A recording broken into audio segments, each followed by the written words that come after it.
Herzlich willkommen, a very warm welcome to the podcast Creativity, Empathy, Flow.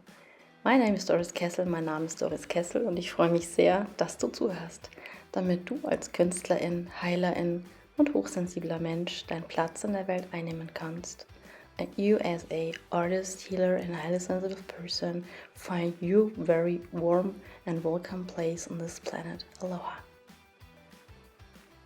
This podcast episode is in English, and I had the great honor and pleasure to have a wonderful, deep conversation about Be the Master of Your Emotions with Dr. Wiebke Grimmig. Enjoy this episode to the full. Hello, and a very warm welcome to this podcast episode, which is again with the beautiful Dr. Wiebke Grimmig. I had the opportunity to interview her for a German episode, which was about feeling and compassion. And now we lift the thing on a higher degree. Today we want to talk about mastery, the mastery of your emotions, or be the master of your emotions. So thank you for being here again in my podcast. I would love you to introduce yourself a little bit if you want to do that in English. And thank you to be open for being multilingual. Hello. Thank you so much for having me. I'm Wiebke. I'm usually working as a coach and mentor, especially when it comes to focusing basically your attention to like the framework in which you want to work as a knowledge worker, as a coach, as someone who's creative, and also to enter the nervous system, our body, into this frame of working creatively.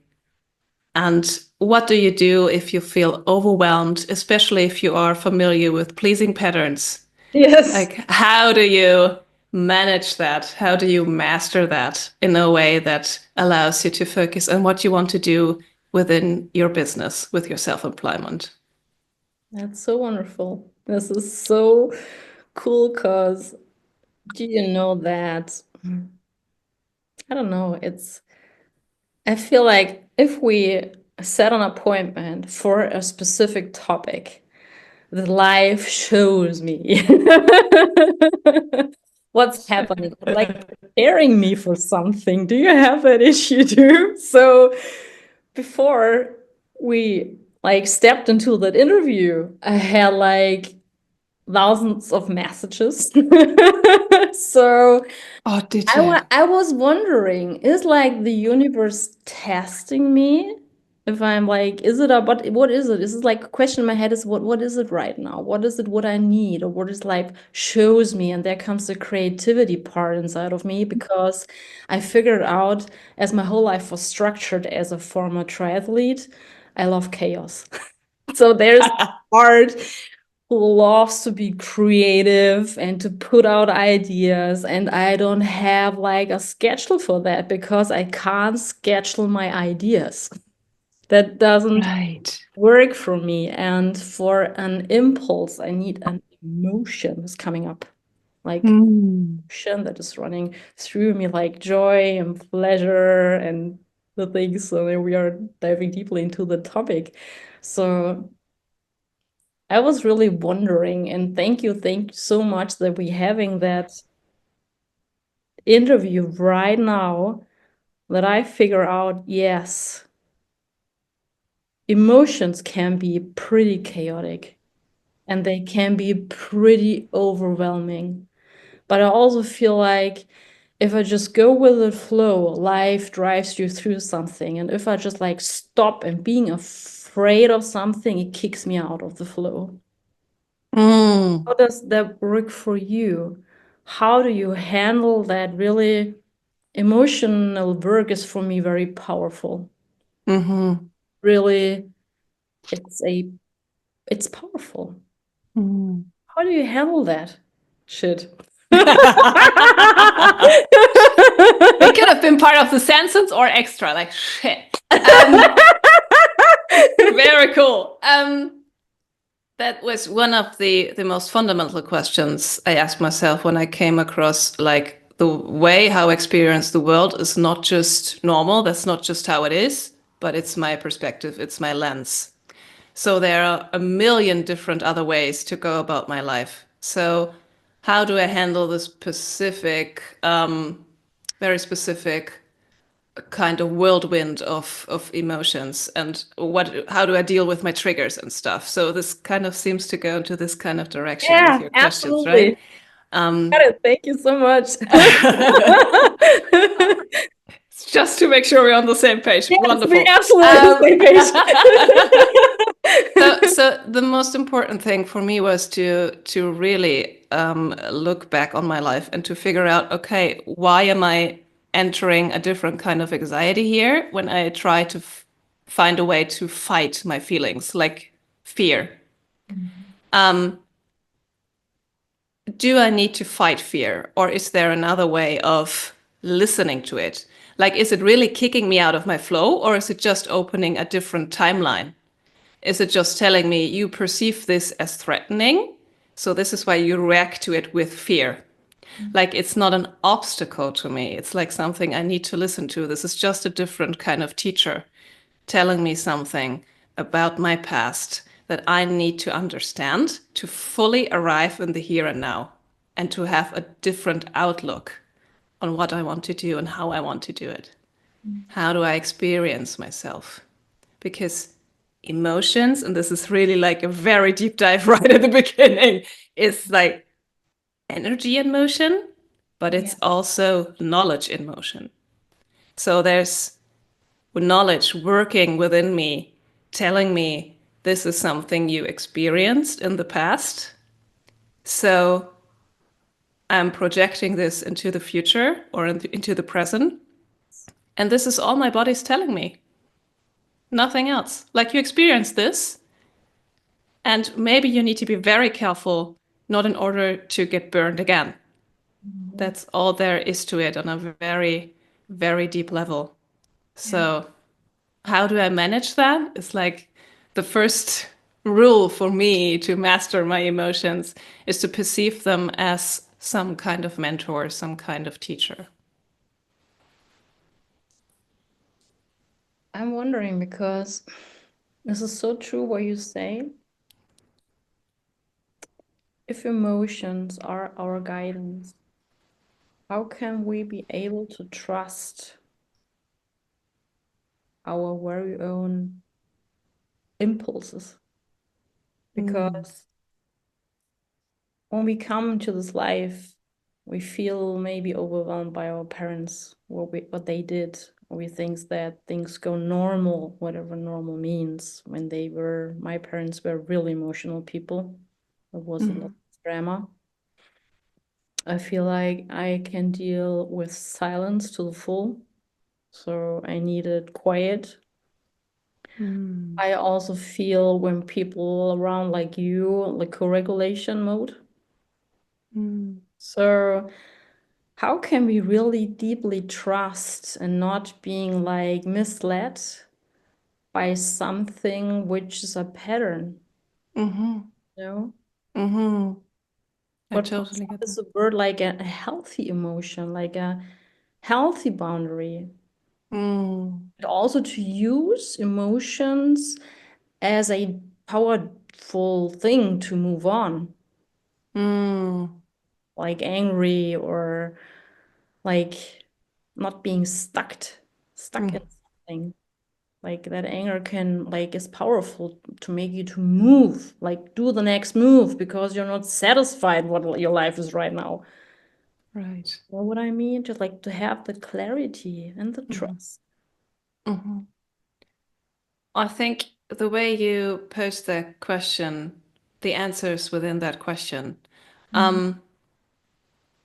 For me, it was essential to learn about the nervous system and the nature of trigger, just to remember that my intuition has been a student as well. It's not just a teacher. My intuition has been scholared by experiences and tuning me into hypersensitive states when it comes to certain emotions, like fear, anxiety, or guilt. So to navigate that, I need to be aware of my patterns of interpretation, what's happening to me, and especially what's happening inside of me as an answer to what's happening to me. So I need to be aware of how my lens is directing me into a certain emotional landscape Yes. and how this is coloring what I'm able to perceive.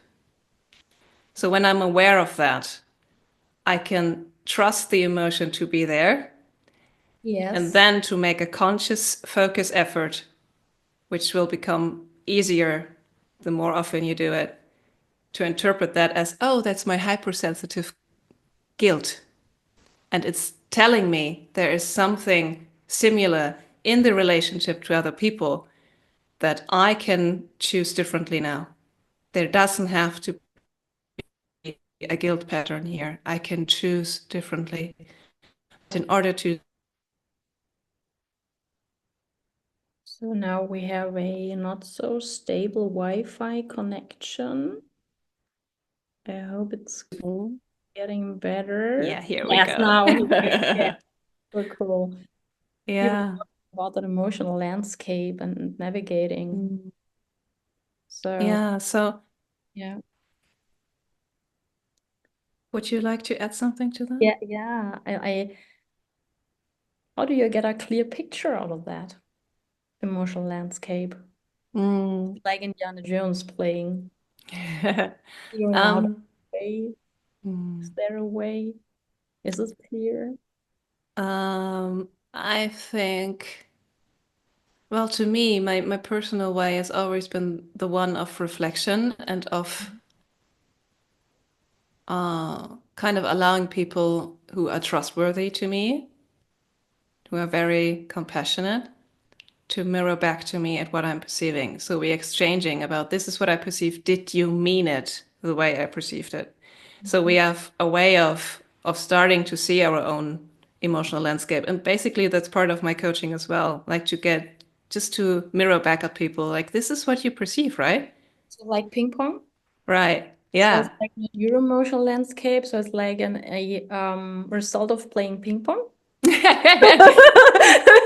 Yeah, So and basically it's a school of learning how to interpret my physical reactions. Like even if I'm not able to name the emotion, my physical reaction is still there, isn't it? So yeah. I have to be able to name what's happening here and then to say, okay, let's just pause a minute. Something's happening. Yes. And I think this is my guilt pattern. Are you available for 5 minutes just to mirror back at me so I can actually reinterpret what I'm feeling here? Is the same happening, or did you mean something different by Yes. squinting your eyes or just tilting your head a bit? I don't know. Okay. So let's clarify. I need to hear there's a different story to that because otherwise I'm just circling around in my own head without ever really perceiving something that might be your truth. And you're thinking, what the hell is she talking about? And that's really important for me to hear. This is so cool, and it also you need a lot of courage, Wiebke. Yeah. Courage Yeah. to say that, Mm. ask for whatever. Also, yes. No, I don't want to switch into German. Like, I want to train that in the future. And everybody who is listening or watching the video, this is so empowering. Really ask. Mm. If you have the circle mode in your brain, just ask. And this is the truth. Mm. So I don't know if this is okay if I switch into a really specific emotion, which is called joy. Mm. I don't know if everyone who's listening is like, you know that Paul Ekman and his like the paradigm about the basic emotions. I think it was six. Like we Mm. have like joy and we have disgust and we have anger and we have sadness and we have surprise, which is really could be similar to anger. So when he was studying the face expression, he wasn't sure if it is a surprise or anger. Mm. What was the sixth? Um, what's missing? Did I say Probably shame or something. sadness?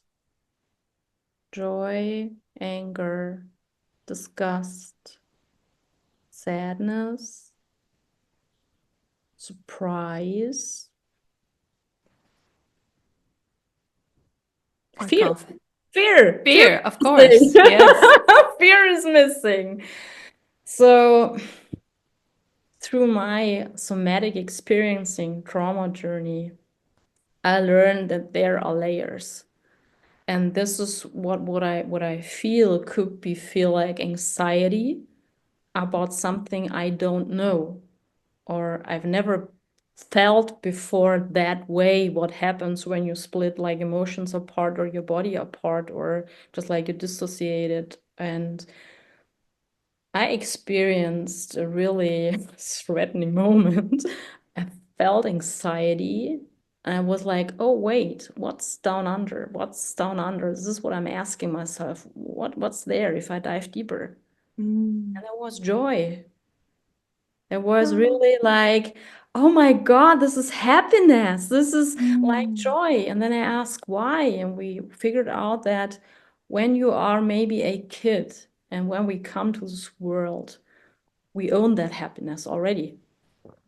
Babies come to the world. What scientists found out, they have that smile, they laugh, and you can't figure out where is it coming from because it comes from inside out. I call it like the Buddha laughing. So we have that already. We bring that into this world. And then what if you have parents, they can't deal with that?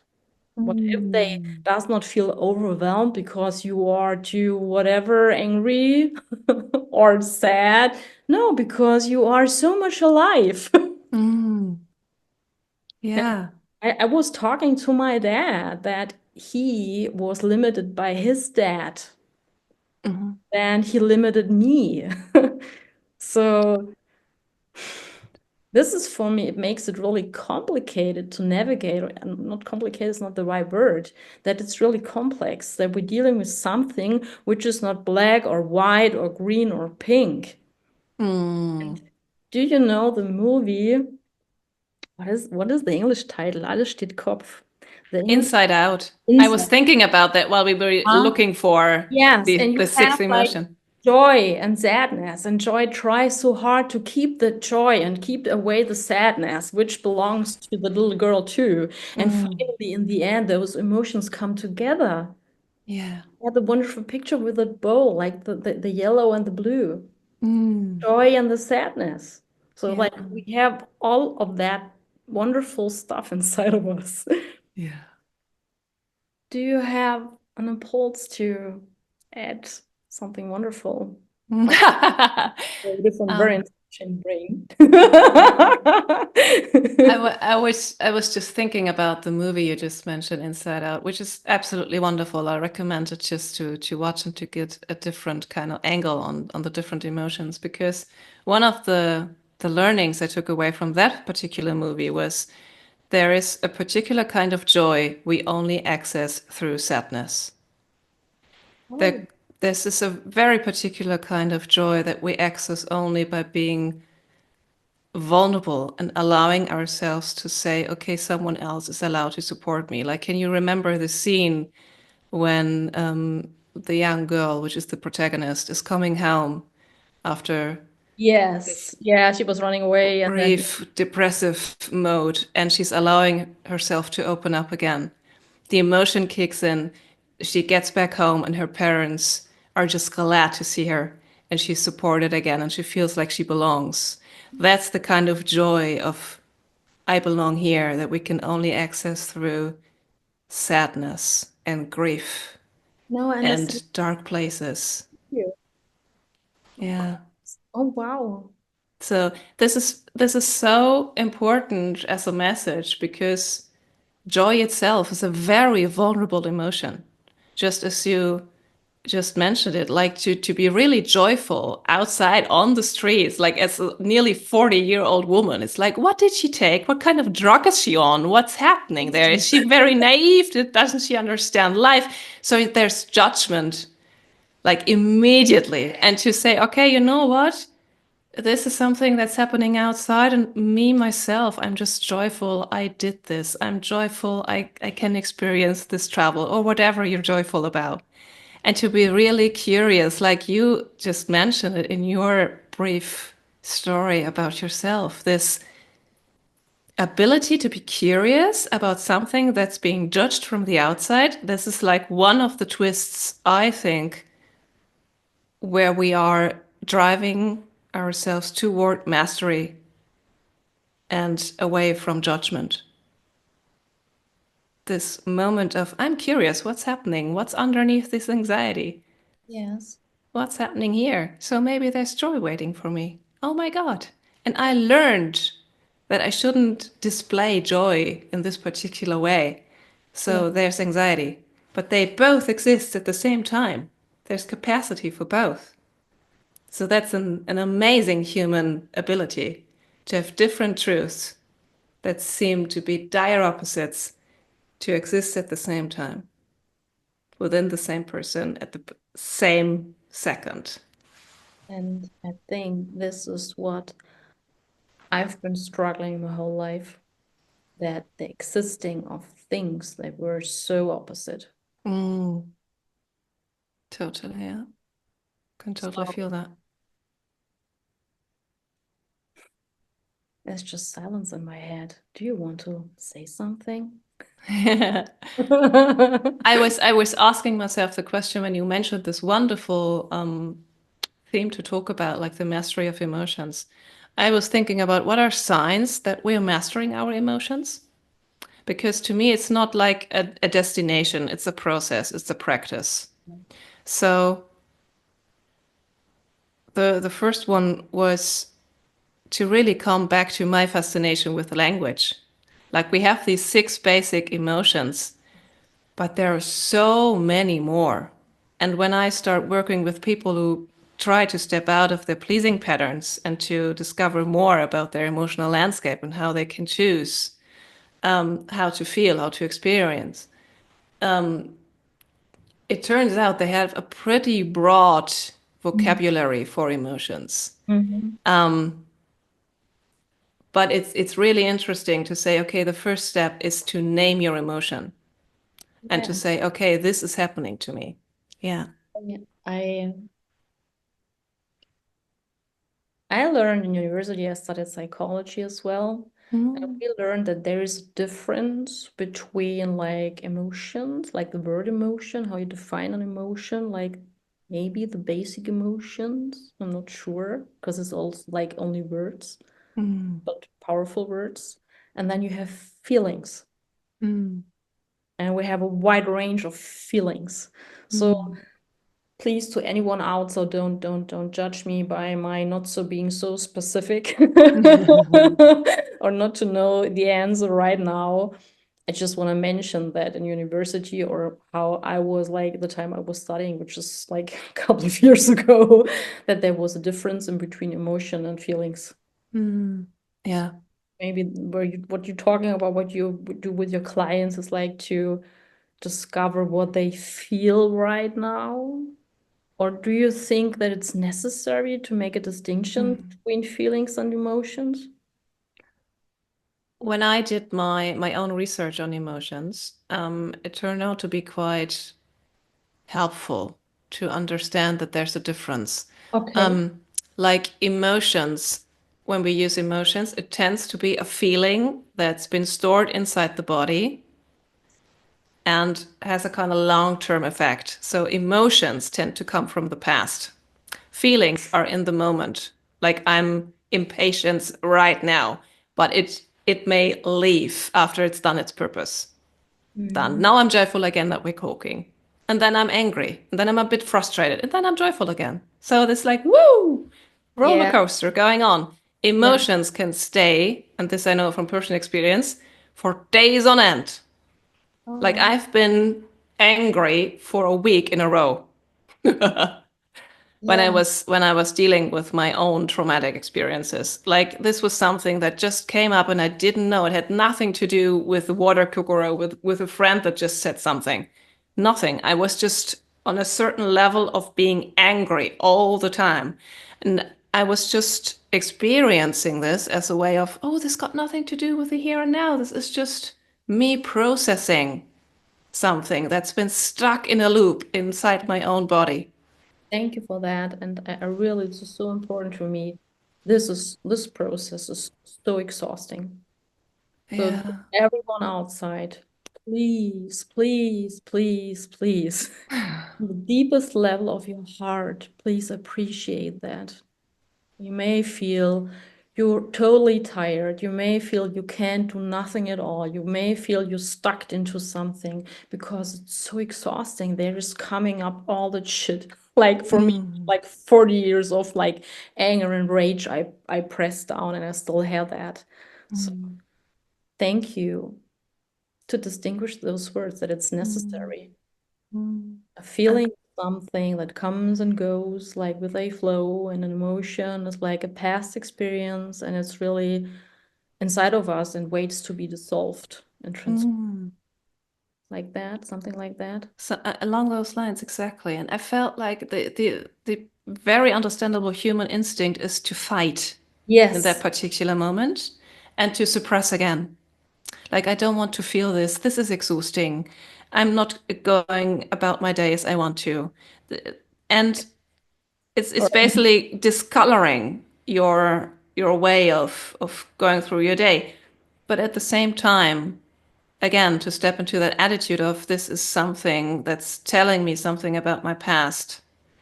And now, obviously, for whatever reason, maybe my inner work, maybe because I'm with the right person, maybe because I feel safe for the first time ever, this emotion is coming up and staying with me and telling me, please enter this dialogue with me. I've got such an amazing story to tell you. Please listen, and I will continue to badger you. I'll clap you about the head. Just keep listening. And this is like the second sign of mastering emotions to me is like to stay or to re-enter several times a day this attitude of self-compassion. Like, please be very gentle with yourself while you go through this. To me, this meant that I will not enter more and more appointments each day because this was one way of suppressing my emotions. To step out of functioning, to try to do some resourceful things like go being out there in nature, talking to a friend, trying to figure this out, trying to get as much clarity as I could on what my body actually needs. Is it movement? Is it a shower? Is it brushing my hair? Is it good food? Anything to help me get through this very emotional phase, this loop, and to experience it differently than just being exhaustive. Because I knew it will come again. And it would be nice to have another experience sitting with this emotion.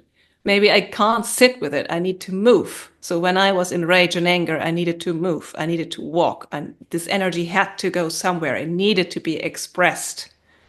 So that was really helpful just to have this idea of what do I do with this actually right now? Not on a philosophical level, but right now, very hands on.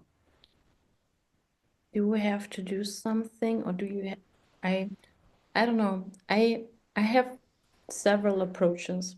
Mm, First, I try just to be aware what's right now, and that mm, helps me. Sometimes it's just like enough to do it like that. mm, Then I ask like how old I am right now, mm, or which part is it? Is it like my inner child? Is it like the teenager, like mm, person who needs to suppress her rebellion, and then a child who needs to like suppress the anger or whatever it was? mm, And then I try to give that part something they need right now. It doesn't work all the time. Sometimes I'm just angry and I'm not mm, treating myself in a very good way because I learned that for 40 years, like to function and to put a lots of pressure on me. And it really moves inside of me when I really get in touch with that part, because she was a really working hard young lady. So, Mm, and there is really a part that says, stop this. This is not my lifestyle. I don't want that anymore. I mm, don't want to like pushing myself from the beginning. I'm just like waking up in the morning until I go to bed. So it yeah, yeah. was my life. And at the same time, I want to reconnect with my inner child. When we're talking about the joy and the child who was alive and the child who was chaotic and can handle lots of things and see things. And it was so interesting. I had really a bunch of communications before that interview, and I was asking myself, is this life testing me? Mm, Should I draw my boundaries because I had a task I wanted to do before? mm, Then for me, this is only my truth. I figured out on the way, no, this is so much fun right now. I want to do this. I want to schedule that thing because I'm self-employed. I want to do that tomorrow because those two tasks with that interview, and I wanted to prepare another episode for Thursday. This is too much. It mm, was like, no, what brings joy? Talk to the people. That was like mm. fun. And also to decide I can do it tomorrow. I don't have to do it right now. Yeah. And also that experience that I can handle that I can say, oh, Wiebke, maybe it will be 1 minute later. You know, the person who was always on time. I mean, I did Mm, races, so it was all about times. It was about kilometers. mm. It was about seconds. Yeah, Yeah. wow, I mean, I started in a league. It was about seconds. So, Mm. and I was like, like running around through my apartment. I'm here, I'm coming, like it's like there's a part, and maybe there's a teenage part. Maybe I'm 18, but it feels Mm, I feel like ease and fun. mm, And that part thinks, why is the world outside so structured and so in a framework? And why does people not just like do things spontaneously? mm. I can relate to that. For me, one of the great aha moments was when I understood that even that part has meaning. So when I'm trying to hustle myself or to really push myself into doing something just to stay on schedule, it's like this is creating safety. This is me being the good girl. This is me being the one who's got everything together. So, and Okay. this kind of seeped into like how I perceive myself. So to revisit that and to actually say like, do I perceive myself as being totally chaotic and unreliable just when I'm 5 minutes late and I even informed the person? No, of Mhm. course not. So like to really come back to like, how would you judge yourself right now? This is also about me telling you, okay, we try to be gentle again, to be self-compassionate, where we Yeah. learned we have to be very strict, very hard, very Yes. harsh, just I in order to strict. fit into any kind of Yes. description, to be Yes. on the safe side, to belong, to be lovable, to be enough.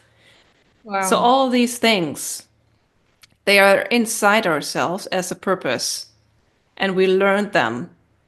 And just to be aware of, okay, I learned this. This is not nature. This is not life itself. This is something I learned. I would have grown up in a different country or a different continent. I would have learned something else. Mhm. So I can unlearn and relearn. And it was a very helpful message. So my guides are joy and ease. Mm, And I also have a big part who is still very structured yeah.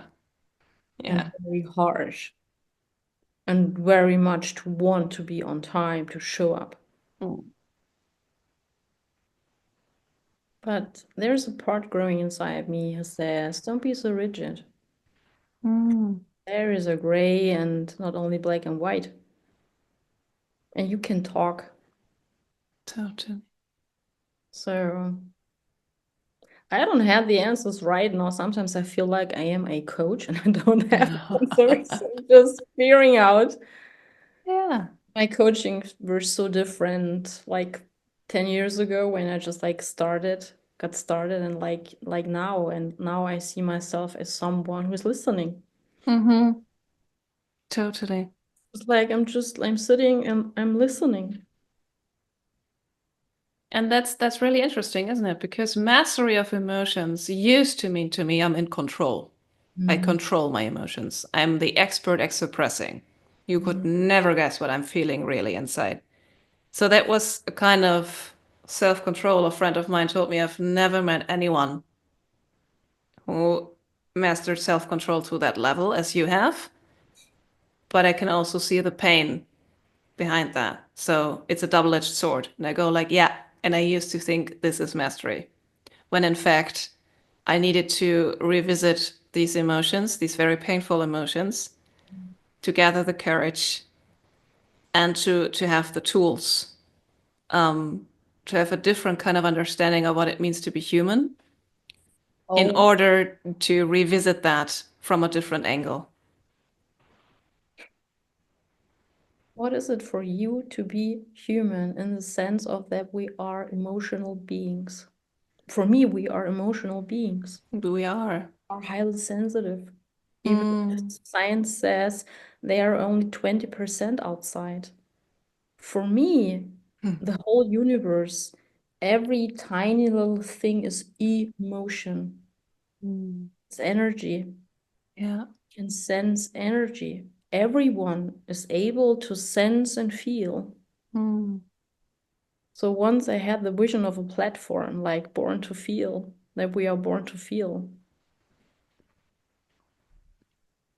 And I personally believe that's true because um, just to weave that back together with the topic we're talking about, mastery of emotions, when we talk about that, we're basically talking about communication Mhm. and relating. So no matter which animal you are on this planet, you are relating. You're relating to your environment, to your fellow beings, to beings of different species. So we as a humans are kind of we have the privilege and the challenge to see between the layers. Like this is what society is teaching me, and this is what my essence is telling me. This is what society is telling me what I need to do to belong. Yes. And my nature is telling me you're betraying yourself once you do this. So how do we navigate that? And then the So trauma, what? because we Yeah, don't want to be abandoned, we want to belong. yeah. And So that's a very human quality. Like this, I need to belong somewhere. And if I'm not belonging to maybe my family of origin, where do I belong? So we spend our whole life looking for connection and a way to be conscious in our communication and relating.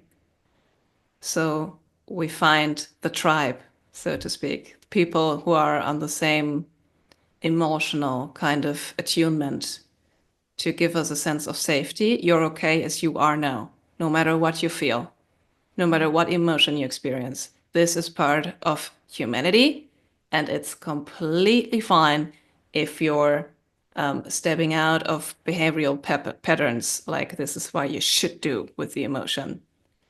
Like, please, one thing you shouldn't do is suppress.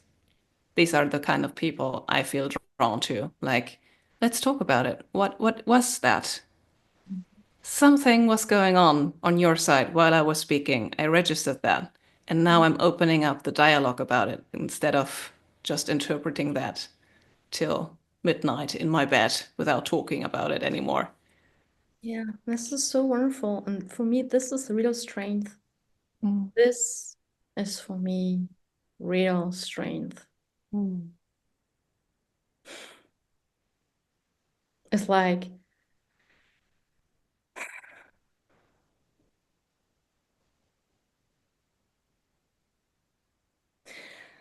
I have a wish. It's like we're talking about the thing that how society works and what we fear. I mean, this is based on fear that we want to belong, and someone says, I don't want you in my tribe. like little like being like kindergarten, like I don't Mm. want you to play with me. So mm, I don't have like where it goes right now. Try to explore that because Mm. this is mean. There's one part inside of me, like 5 year old said, this is pretty mean. Why are we doing that? Mm. Because we need each other. So what's the deeper pain? Because there must be a pain. Because if there would be emotional capacity and Mm. like a lots of healing on the planet, we would not treat each other like that. Mm. We wouldn't have rules for just like you have to behave that way and then I love you. You have to Mm. behave that way and then you can work here. You Mm. have to behave that way and then you can be my partner. And if you don't Mm. behave that way, I just like break up with you. Yeah. This is mean. This is what comes up like in a circle. This is mean. This is mean. This is mean. I know this is I'm not Mm. grown up right now, but I don't feel like that we are all the time grown up. Mm. I feel like when I walk through the day, I'm different. Mm. And for me, it becomes more and more okay that I'm different. That I Mm. that I'm walking through something as someone who has it not figured out. And Yeah. maybe I'm going from this planet and I have not all the answers. But I just, And I, yes, sorry. it's okay. I want to be someone who can be with someone Mm. and let that person being him or herself Yeah. with And everything which is showing up. I'm not talking about like, violence or that stuff, just like really that emotional part. And at this point, I'm so angry and grateful at the same time with what I experienced when I was a kid. mm. Because I decided I don't want that anymore. I just want to be someone who is able to listen Mm. and is able to hold space with an attitude of love. Yeah. Yeah, thank you for giving me that Thank talk right now. you. And it's a wonderful way to put into words um, where I think it's important to shed a light on, like when we say, okay, this is not okay for me, we don't mean the person. Usually we mean the behavior. Like, how are you acting on your emotion or your feeling? Like, you can be angry right now, no problem. But the way you convey this, there's a whole spectrum. And are you angry and respecting my boundary at the same time? Then that's perfect. If something's amiss and I feel threatened or anything else, then we need to be able to talk about it. And this is something I feel that's missing a lot.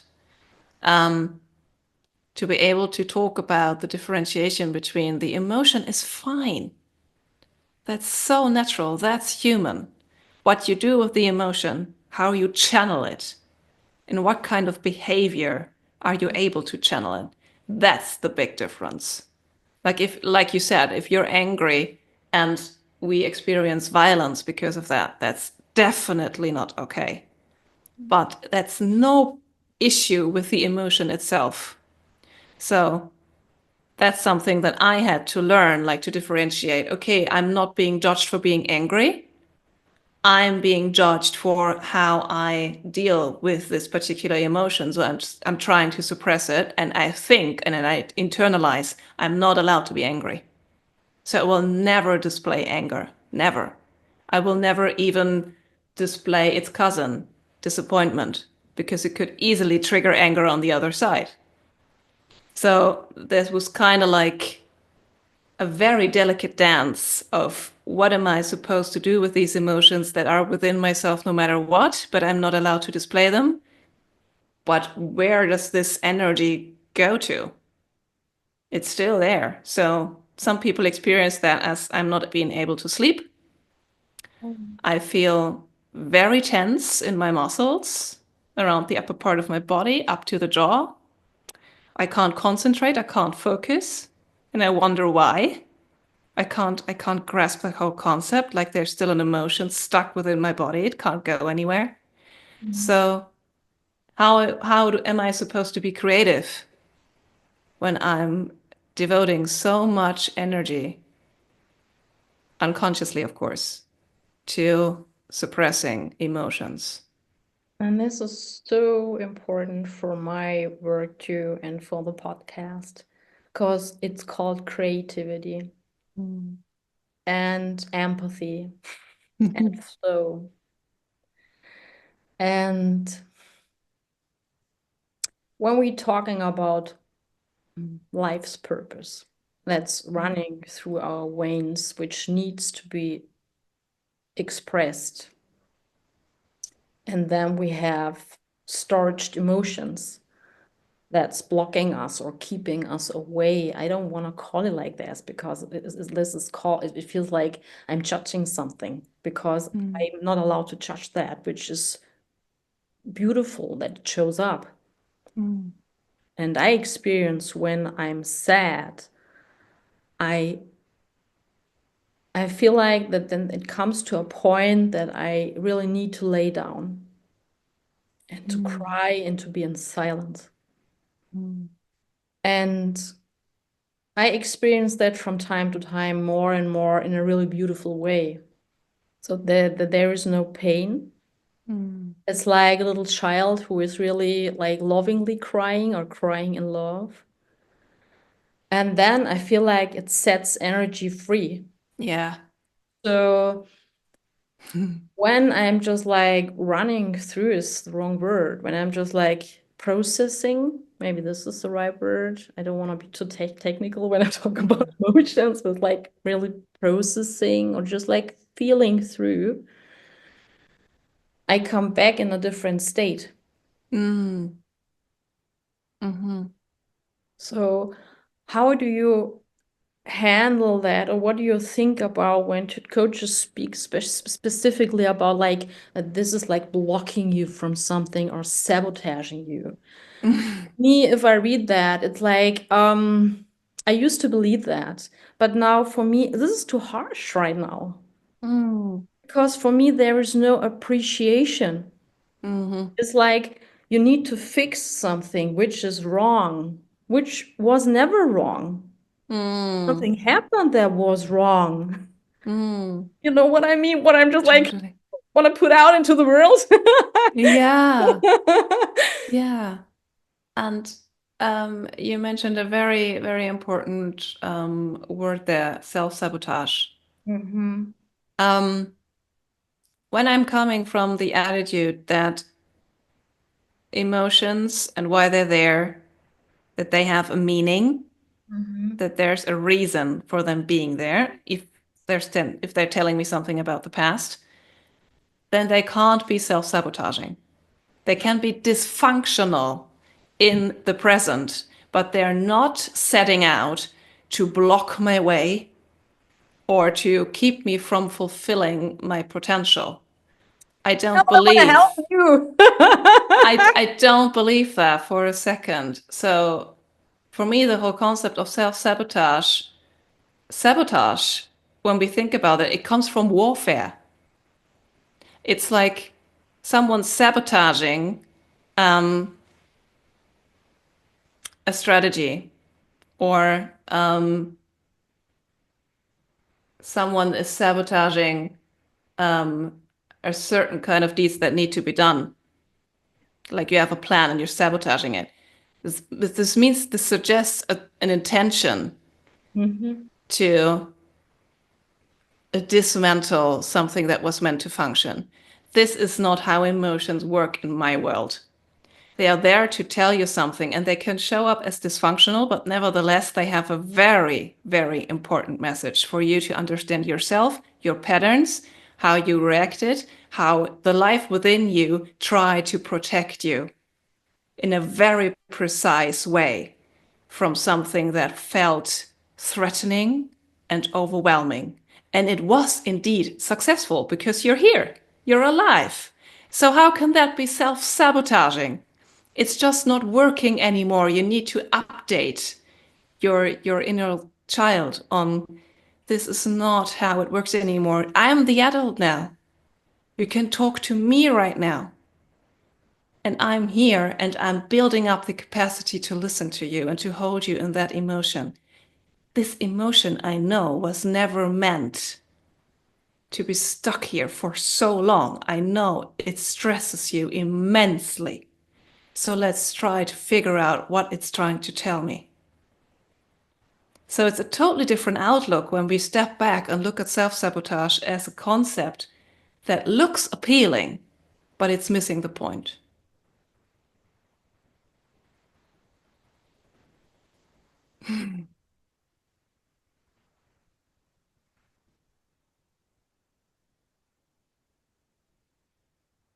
What pops up is the word, or let's talk about aliveness or being alive. Mm.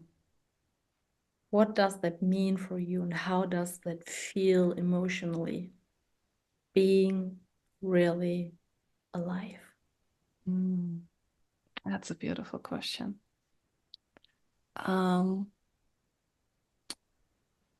Sometimes feeling alive means I'm exhausted right now. Mm-hmm. Sometimes it shows up in I'm really angry or I'm sad, or sometimes I'm really joyful.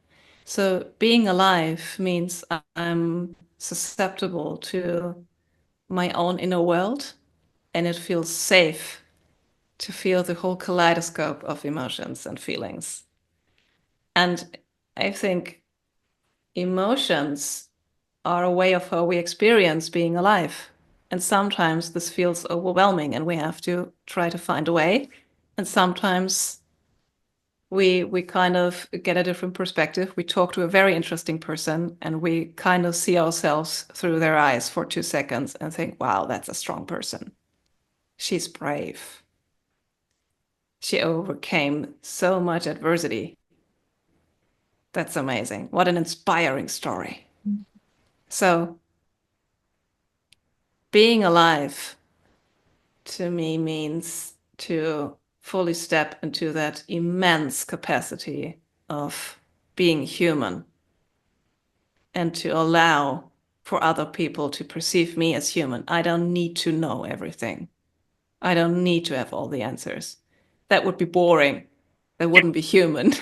That is so true. So why would I go for that? Because it's so much more interesting to see you in your wounds and your imperfections, and to be seen in my imperfections and my wounds and my flaws and why I stumbled and why I fell and how I get back up.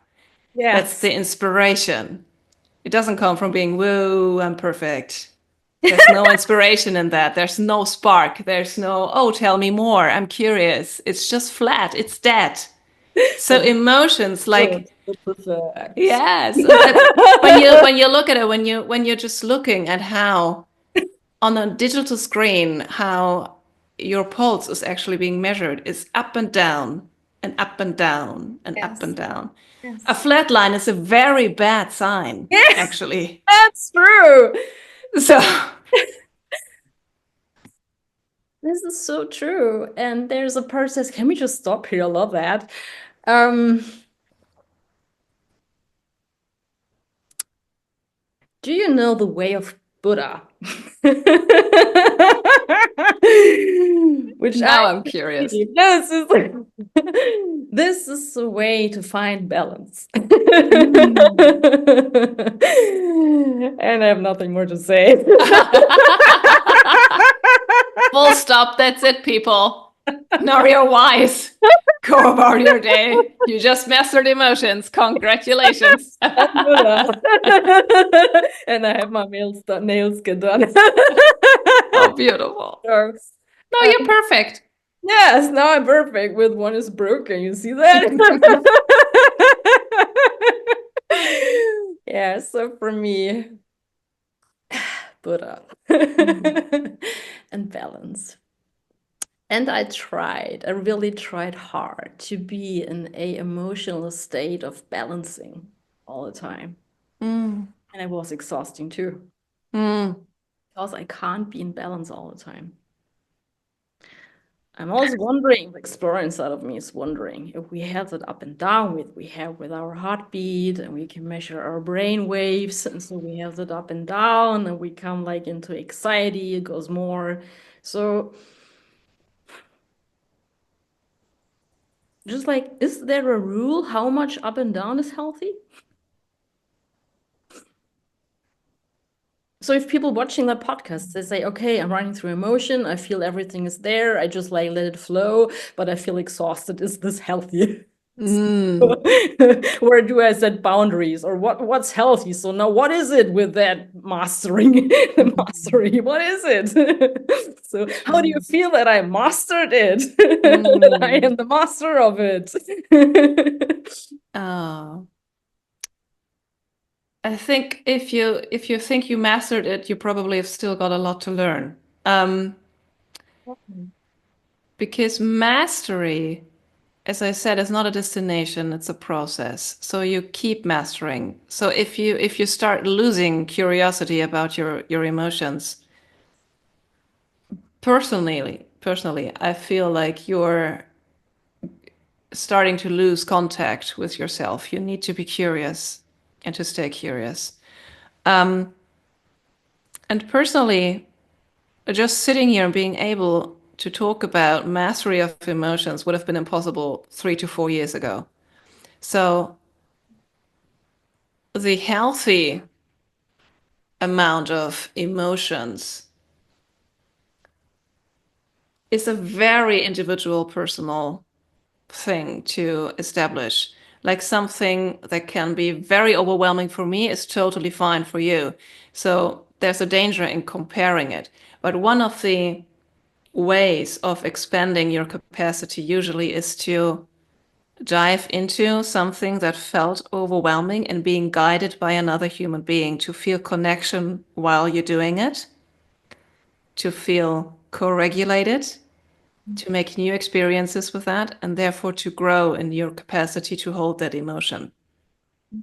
So personally, I struggled a lot with shame and guilt, and to be able to actually name that and to say, "Oh, here I am again. It's bubbling up.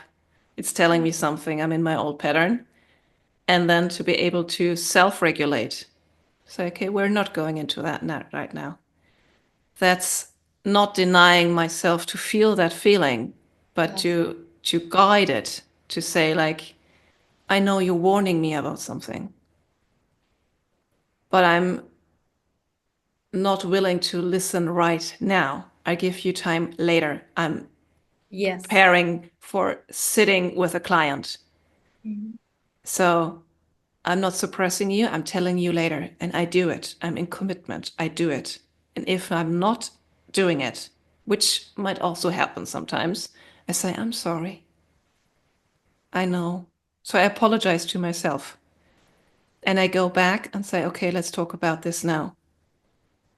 So I think it's really important to approach mastery as something that's it sounds very grand, but it's actually very, very rooted in very practical steps and to adjust even your to-do list, your daily schedule to how you feel. What's your capacity today? So if you've got very emotionally demanding things to do, because maybe you're calling your mother first time in 10 years, you might not want to put your day completely into jeopardy by just overworking yourself. So I believe it's a wonderful way of kind of have a more playful attitude to that and to say, yeah, maybe I will be overwhelmed, Yeah. but this is how also I need to figure out where I'm standing on my emotional landscape. And if there's someone with me, it can feel so much safer and it can actually feel joyful. Like, whoa, that was a ride. Good Yes. Lord. What did you learn today? Was this too much? When has it become too much?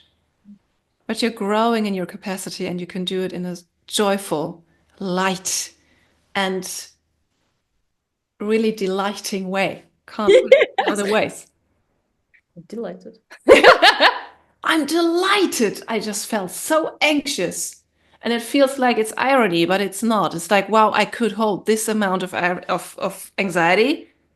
And 2 weeks ago, I couldn't. And love So my there's progress. yeah, and There's love progress. myself. Mm, Now for that. mm, Like everything. Not all the time, but more and more. I experienced sometimes I go to the gym. mm, I used to do that a lot in the past. I was very sporty and I used to go to the sauna and then I did it again. mm, And then, with that cold and that heat, I was so sensitive and I felt like this is overwhelming me. And I tried to figure it out and I talked to myself, like, okay, do you want to go out now? What do you need now? Like a shower, like cooling down. In the past, I just like I had a really cold shower afterwards. Now my system says no. I don't want to have that cut. Just like walk. I need to cool down really like in a mm, slow way. And the most surprisingly and beautiful moment was when my inner world told me, okay, I'm dysregulated right now, but it's okay, I can handle this. It's like they talking to me and I say, okay, I feel like, okay, are you okay? Yeah, we can handle this. mm, Or we can just like you said, do that later on. mm, And to establish a self-confidence that this is overwhelming now, but that this is not the end. You know what I mm. mean? Yeah. Right. Mm, We go with that waves. mm, And we talking here, and I feel like my inner world, and it's not like a steady state. mm-mm. And it's not supposed to be. Yeah. And to hold that and to go through that, so, okay, allow it to change as well, not to it changes all the time. It changes. And It, it's so funny. I was just remembering this wonderful book by Elizabeth Gilbert, Eat, Pray, Love. And Mhm. there's this shaman healer, Ketut, and he says to her, to Elizabeth, life out of balance is part of being in balance. So we need the down. We need the down as well. If we would be constantly on the uprise, it would be another kind of leveled path. It's just crooked. But to allow yourself to say, just as you've just phrased it, like, I'm confident Yeah. in guiding my emotions. I'm belonging to myself now. I'm not judging my emotions. I'm belonging to Wiebke, and you are belonging to Doris, and that's beautiful. And whoever wants to join me is welcome. Yes. But he or she does not have to adapt, or he couldn't meet me. You couldn't belong if you have to adapt.